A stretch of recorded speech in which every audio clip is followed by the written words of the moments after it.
Alhamdulillah, kita sudah masuk di bulan mulia, bulan Rabiul Awal, yang merupakan bulan di mana Rasulullah sallallahu alaihi wasallam dilahirkan, sehingga bulan ini disebut dengan bulan Maulid.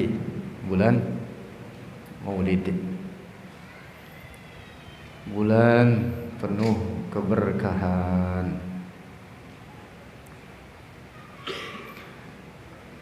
Rasulullah sallallahu alaihi wasallam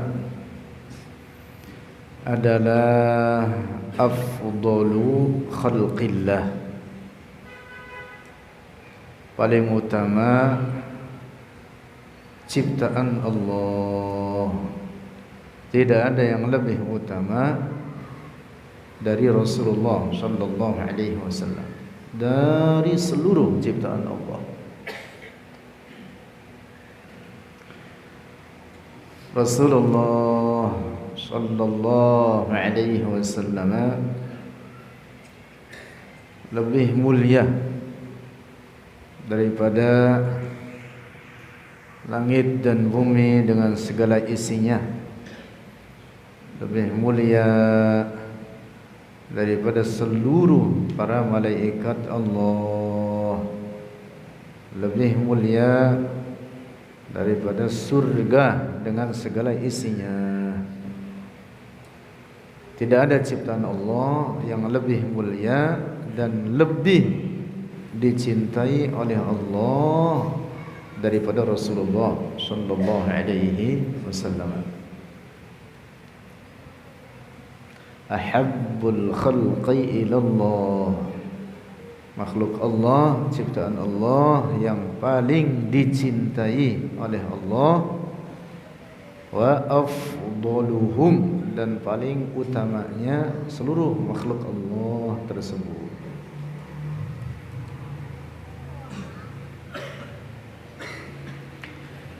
Di dalam Al-Quran, Allah subhanahu wa ta'ala berfirman, wa ma arsalnaka illa rahmatan lil alamin.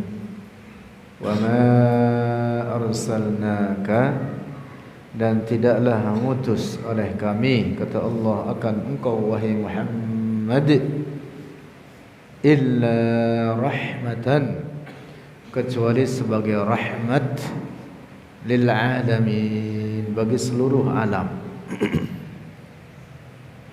Bagi seluruh alam. Apa itu alam? Kullu ma siwallah, segala sesuatu selain Allah. Apapun, siapapun, segala sesuatu selain Allah adalah alam. Kullu ma siwallah, semuanya ciptaan Allah, diadakan olehnya dari tidak ada menjadi ada.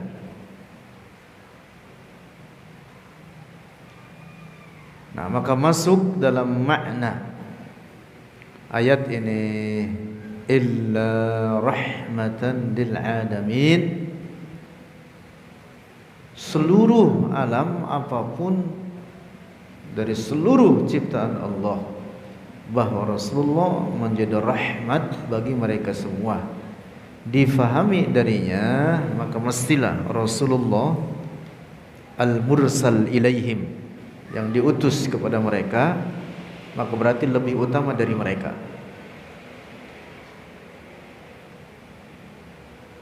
Seluruh alam ini menjadi objek atau tujuan atau sasaran dari diutusnya Rasulullah kepada mereka. Disebutkan oleh Allah sebagai rahmat bagi mereka. Itu artinya memberikan pemahaman apa? Bahwa Rasulullah sebagai al-mursal yang diutus kepada alam tersebut maka berarti Rasulullah lebih utama dari seluruh mereka itu.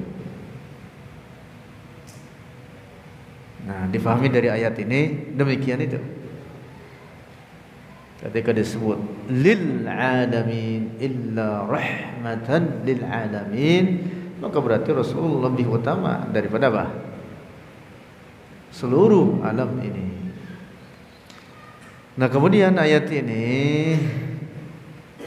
dengan sighah istisna, dimulakan dengan nafi di depannya, wa ma arsalnaka, dan tidaklah mengutus oleh kami akan engkau wahai Muhammad illa rahmatan, kecuali sebagai rahmat. Para ulama usul memberikan penjelasan sighah atau redaksi bahasa semacam ini tufidul hasr, memberikan faedah al-hasr. Al-hasr itu keterkhususan. Al-hasr itu apa?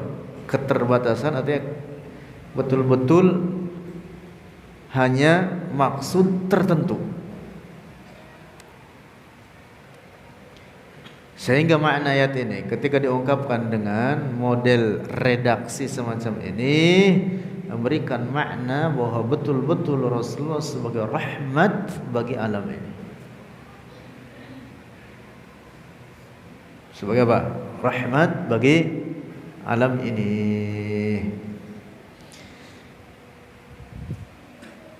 Nah, maka Rasulullah sallallahu alaihi wasallam sudah dikenal di kalangan para malaikat sebelum diciptakannya Nabi Adam alaihi salam. Demikian disebutkan dalam hadis Rasulullah sendiri. Sudah dikenal di kalangan para nabi Allah sebelum Rasulullah dilahirkan ke dunia ini. Para nabi terdahulu sebelum Rasulullah mengingatkan kepada umatnya masing-masing tentang akan datangnya seorang nabi yang merupakan afdalu khalqillah, yang merupakan pimpinan para nabi, yang merupakan makhluk Allah yang paling dicintai oleh Allah. Nabi Isa memberitakan itu, Nabi Musa sebelumnya juga memberitakan itu, Nabi Ibrahim dan nabi-nabi terdahulu sebelumnya, mereka semua memberitakan akan kedatangan Nabi kita Muhammad sallallahu alaihi wasallam. Ini dapat dipahami dari isyarat ayat tersebut itu tadi. Di samping juga ada banyak hadis-hadis Rasulullah yang membicarakan itu. Difahami dari isyarat ayat tadi, wa ma arsalnaka illa rahmatan lil alamin, bahwa Rasulullah itu sudah sangat populer di kalangan para malaikat sebelum penciptaan Nabi Adam. Sebelum diciptakannya bangsa manusia ini, sebelum diciptakannya Nabi Adam, di surga para malaikat sudah mengenal adanya Muhammad. Dalam hadis riwayat Al-Baihaqi, ketika Nabi Adam dimasukkan ruh kepadanya, kemudian Nabi Adam menengok ke arah atas, lalu beliau melihat di tiang Arsy tertuliskan La ilaha illallah Muhammadur Rasulullah. Arsy ada tiangnya. Arsy itu adalah ciptaan Allah yang paling besar bentuknya. Tidak ada ciptaan Allah yang lebih besar bentuknya dibanding Arsy. Arsy ini adalah saqaful jannah, langit-langit surga. Jadi surga di bawah Arsy. Tetapi tidak boleh diyakini bahwa Arsy sebagai tempat bagi Allah. Itu keyakinan rusak, demikian itu. Arash ciptaan Allah. Allah tidak bertempat pada ciptaannya. Allah ada tanpa tempat dan tanpa arah. Tidak dikatakan bertempat di atas arash, tidak boleh dikatakan duduk atau bersemayam di atas arash. Sebelum diciptakan arash, Allah ada tanpa arash. Maka setelah diciptakan arash tersebut, Allah tidak kemudian bertempat di atasnya. Allah tidak berubah, Allah tidak membutuhkan kepada ciptaannya. Allah ada tanpa tempat dan tanpa arah. Nabi Adam begitu ditiupkan ruh kepadanya, melihat ke arah atas, lalu di tiang arash tertulis La ilaha illallah Muhammadur Rasulullah. Nabi Adam berkata apa? Alimtu annaka lam tudif ila ismika illa ahabbal khalqi ilaika. Ya Allah, aku mengetahui bahwa tidaklah satu nama disandingkan penyebutannya setelah namamu illa ahabbal khalqi ilaika, kecuali ia itu mestilah ciptaanmu yang paling engkau cintai, yang paling utama daripada seluruh ciptaan-ciptaanmu. Lalu difirmankan oleh Allah kepada Nabi Adam, sadaqta ya Adam, wa idh sa'altani bihaqqihi faqad ghafartu laka. Betul engkau wahai Adam, dan oleh karena engkau memohon ampunan kepadaku, kata Allah, dengan hak, dengan keagungan Muhammad tersebut, faqad ghafartu laka, maka aku ampuni bagi dirimu. Nah, jadi Rasulullah itu sudah sangat populer di kalangan para malaikat di surga jauh sebelum penciptaan Nabi Adam. Bahkan itu tadi sudah tertulis di tiang arash kalimat la ilaha illallah Muhammadur Rasulullah. Nah, jadi ini semua dan beberapa dalil daripada hadis-hadis Rasulullah, juga beberapa ayat Al-Quran lainnya, juga aqwalul ulama menetapkan bahwa Rasulullah adalah afdalu khalqillah, makhluk Allah paling utama dan paling dicintai olehnya. Syekh Ibrahim Al-Laqani dalam Jawharut Tauhid, dalam nazam Jawharut Tauhid, mengatakan apa? Wa afdalul khalqi 'alal itlaqi nabiyyuna famil 'anil shiqaqi.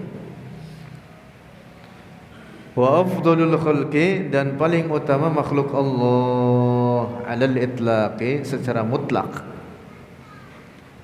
Nabiyyuna, yaitu nabi kita Muhammad sallallahu alaihi wasallam, famil 'anil shiqaqi, maka hindarkanlah dirimu anisyiqaqi, dari perpecahan atau perbedaan pendapat. Afdalul khalqi 'alal itlaqi nabiyyuna famil 'anisyiqaqi. Difahami ini, nomor satu penting ini, bahwa Rasulullah adalah afdalu khalqillah. Lalu yang kedua, ini hikmah maulid. Hikmah maulid jarang diungkapkan.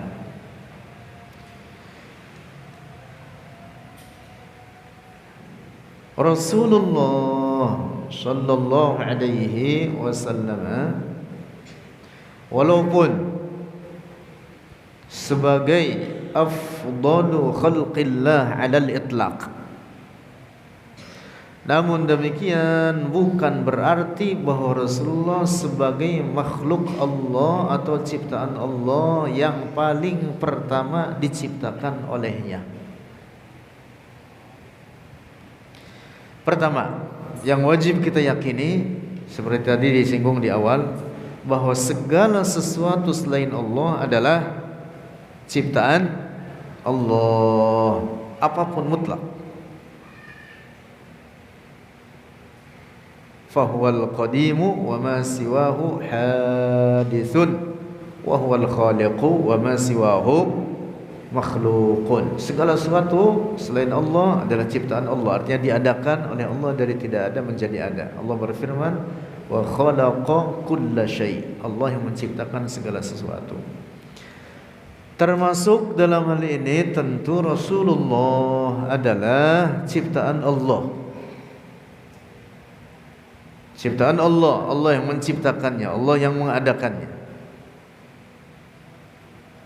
Dalam hadis tadi yang riwayat kita sebutkan dari riwayat Al-Imam Al-Baihaqi mengatakan bahwa Allah berfirman kepada Nabi Adam, "Sadaqta ya Adam, fa innahu la ahabbul khalqi ilai." Ahabbul khalq artinya paling dicintai oleh Allah, makhluk Allah yang paling dicintai olehnya. Artinya diciptakan oleh Allah, diadakan oleh Allah. Nah, Rasulullah afdalu khalqillah, tetapi bukan berarti Rasulullah sebagai makhluk pertama. Makhluk atau ciptaan Allah yang mutlak paling pertama diciptakan olehnya, seperti disebutkan dalam banyak hadis-hadis sahih. Di antaranya hadis sahih riwayat Al-Imam Al-Bukhari, juga lainnya adalah air. Apa? Air. Rasulullah bersabda, "Kana Allahu wa lam yakun syai'un ghairuhu wa kana 'arshuhu 'alal ma'." Dalam riwayat lain Rasulullah bersabda, "Innallaha lam yakhluq syai'an mimma khalaqa qabla al-ma." Innallaha, sungguhnya Allah, lam yakhluq syai'an, belum menciptakan suatu apapun, mimma khalaqa, dari apa yang Ia ciptakan, dari seluruh makhluknya ini, qabla al-ma, sebelum air. Jadi air yang mutlak pertama kali diciptakan oleh Allah. Lalu kemudian arsh. Kemudian apa? Arsh. Nah, arsh ini berada di atas air tersebut. Disebutkan dalam hadis tadi, kata Rasulullah, wa kana arshuhu 'alal ma. Jadi di bawah arsh ada air, juga ada surga. Arsh saqaful jannah, langit-langit surga. Yang mutlak pertama kali diciptakan oleh Allah adalah air, baru kemudian setelah itu arsh. Ada banyak hadis sahih menetapkan demikian itu. Rasulullah diciptakan oleh Allah jauh setelah penciptaan makhluk-makhluk yang lain. Didatangkannya ke alam dunia ini, dilahirkan oleh karena Rasulullah adalah bashar, manusia. Allah berfirman dalam Al-Quran, "Qul", katakan oleh Muhammad, "Innama ana basyarum mislukum." Sesungguhnya aku bashar, adalah manusia, mislukum, seperti kalian. Itu artinya apa? Bahwa Rasulullah secara fisik tersusun daripada tulang, darah, daging, seperti umumnya manusia. Yang membedakan apa? Ayat lanjutannya, yuha ilayya, qul innama ana basyarum mislukum yuha ilayya. Rasulullah adalah Nabi Allah, Rasulullah mendapatkan wahyu yang bahkan imamul anbiya wal mursalin, sebagai pimpinan para nabi dan para rasul, yang bahkan itu tadi dengan dalil ayat ma arsalnaka illa rahmatan lil alamin, juga hadis-hadis bahwa Rasulullah adalah afdalu khalqillah. Nah, sehingga difahami dari sini bahwa kemuliaan, keutamaan itu tidak harus diciptakan terlebih dahulu. Ingat-ingat ini kaidah ini. Al-awwaliyah la taqtadi al-afdaliyah, kata para ulama.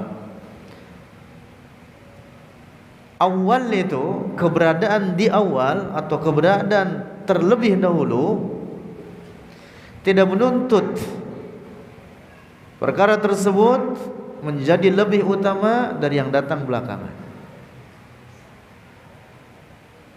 Rasulullah dilahirkan belakangan, Nabi terakhir, khatamun nabiyyin, tetapi Rasulullah imamul anbiya wal mursalin. Paham tidak ini?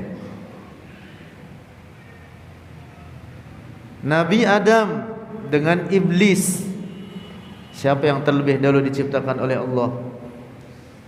Iblis. Apa kemudian karena terlebih dahulu diciptakan lantas iblis lebih utama dari Nabi Adam? Tidak. Dapat paham tidak ini?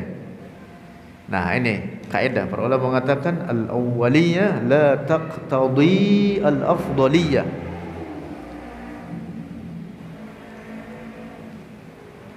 Keberadaan di awal itu tidak menuntut bahwa mesti itu lebih utama daripada yang datang belakangan. Iblis jauh ribuan tahun telah diciptakan oleh Allah di dalam surga sebelum penciptaan Nabi Adam. Lama tinggal di surga iblis itu. Dahulu ketika di surga namanya Azazil. Namanya siapa? Azazil. Kemudian diusir dari surga setelah terjadi peristiwa dengan Nabi Adam. Kemudian diusir dari surga ke bumi ini. Disebutlah dengan iblis untuk memberikan makna, karena iblis itu maknanya adalah matrud, atau yang dijauhkan, atau yang diusir, atau yang ditutupi dari segala kebaikan.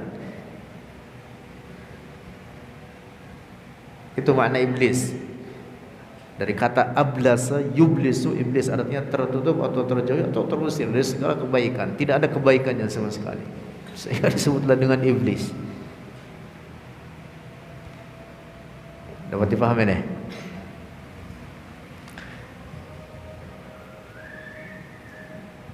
Binatang-binatang dengan manusia terlebih dahulu diciptakan binatang ini. Dunia ini dengan isinya sudah diciptakan oleh Allah sebelum penciptaan Nabi Adam. Baru kemudian diciptakan Nabi Adam dan kemudian turun ke dunia ini, atau diturunkan oleh Allah ke dunia ini. Catatan penting ini, tidak boleh dikatakan diusir dari surga. Tidak boleh, ingat-ingat ini.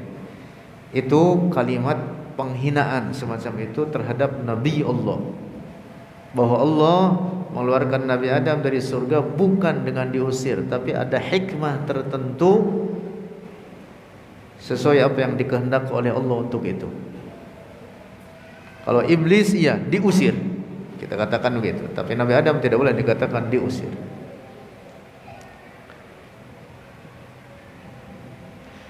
Rasulullah dengan nabi-nabi terdahulu, Rasulullah datang belakangan, lahir belakangan, tetapi tetap Rasulullah adalah afdalu khalqillah. Nah, ingat-ingat ini kaidah. Al-awwaliyah la taqtadi al-afdaliyah. Fir'aun dengan Nabi Musa, mana yang terlebih dahulu dilahirkan atau datang ke dunia ini? Fir'aun.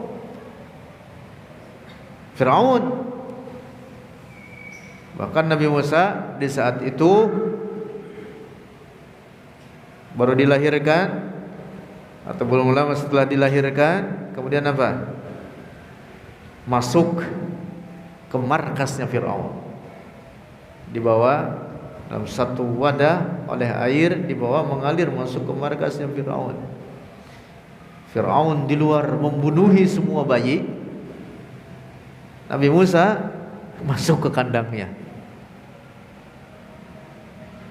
Itu yang disebut dengan amul qatl, tahun pembunuhan Fir'aun. Kurang lebih selama 3 tahun setelah Fir'aun mendapatkan berita dari para ahli sihirnya bahwa akan lahir di masa tersebut orang yang akan menghancurkan kekuasaannya, maka semua anak yang lahir laki-laki saat itu dibunuh.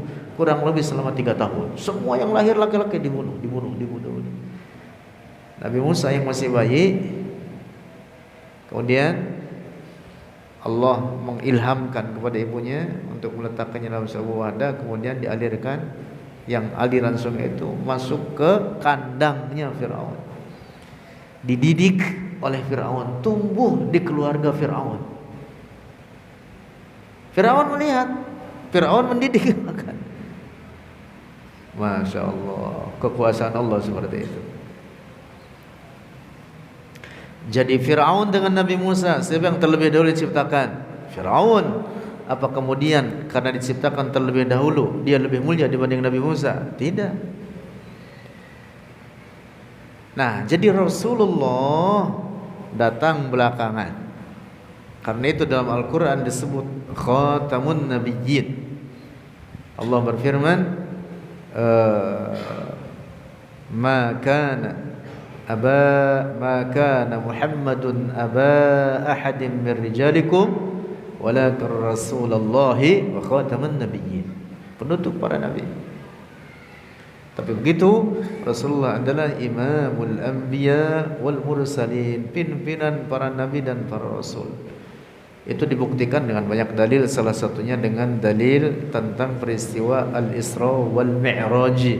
Ketika salat di Masjidil Aqsa, Rasulullah menjadi imam, seluruh para nabi keluar dari kuburnya masing-masing, salat bermakmum kepada Rasulullah. Nah, karena itu terakhir, tidak benar hadis yang disebutkan di dalamnya menurut hadis ini, tapi ini hadis tidak benar. Yang menilai maudhu' atau sebagai hadis palsu ini bukan saya, tapi para ulama ahli hadis terkemuka. Hadis yang di dalamnya mengatakan bahwa Rasulullah adalah makhluk Allah yang paling pertama diciptakan olehnya. Apalagi dikatakan bahwa Rasulullah diciptakan oleh Allah dari nurnya. Jadi menurut sebagian riwayat, dan ini tidak ada dasarnya, mengatakan Allah, kata mereka, qabada qabdatan min nurihi faqala laha kuni Muhammadan fakanat Muhammada. Kata hadis palsu ini bahwa Allah mengambil segenggam dari nurnya atau dari cahayanya, kemudian dikatakan kepadanya, jadilah engkau Muhammad, maka sinar tersebut menjadi Muhammad. Ini tidak ada dasarnya dalam kitab apapun. Dalam seluruh kitab hadis tidak ada. Ini hadis maudhu'. Termasuk yang di sebagian masyarakat populer apa yang disebut dengan hadis Jabir. Hadis apa? Hadis Jabir yang mengatakan model itu tadi isinya, bahwa Jabir ibn Abdullah berkata kepada Rasulullah tentang awal makhluk ini, lalu dijawab kepadanya bahwa dirinya yang dimaksud Rasulullah adalah awal dari seluruh makhluk Allah ini. Ini hadis tidak benar. Yang menilai begitu itu ada banyak para ulama. Salah satunya dari wilayah Maghrib atau Maroko, ahli hadis terkemuka, yaitu Syekh Abdullah ibn Siddiq Al-Ghummari menulis kitab risalah namanya Mursyidul Hair biwad'i hadis Jabir. Isinya menjelaskan tentang bahwa hadis Jabir yang mengatakan awwaliyatun nur al-Muhammadi, bahwa makhluk Allah yang paling pertama diciptakan adalah Nur Muhammad, adalah hadis maudhu', bukan hadis sahih, juga bukan hadis hasan, bahkan bukan hadis dhaif sekalipun. Karena hadis maudhu' itu hakikatnya sebenarnya bukan hadis, karena itu adalah sesuatu yang dipalsukan atau didustakan atas Rasulullah. Kalau hadis dhaif dia masih sebuah hadis, dan bahkan dengan syarat-syarat tertentu dianjurkan untuk diamalkan. Hadis dhaif itu hadis. Ingat-ingat ini. Ada sebagian orang hanya karena dikatakan hadisnya dhaif lalu oleh dia disingkirkan. Lah, hadis dhaif itu diamalkan. Hadis dhaif itu apa? Diamalkan. Dengan keadaan-keadaan atau syarat-syarat tertentu. Bukan berarti ketika dikatakan hadis dhaif lantas apa? Disingkirkan, tidak diamalkan. Hadis dhaif itu diamalkan. Para ulama banyak mengamalkan dengan mengamalkan amalan-amalannya dengan dasar hadis-hadis dhaif. Tidak ada masalah.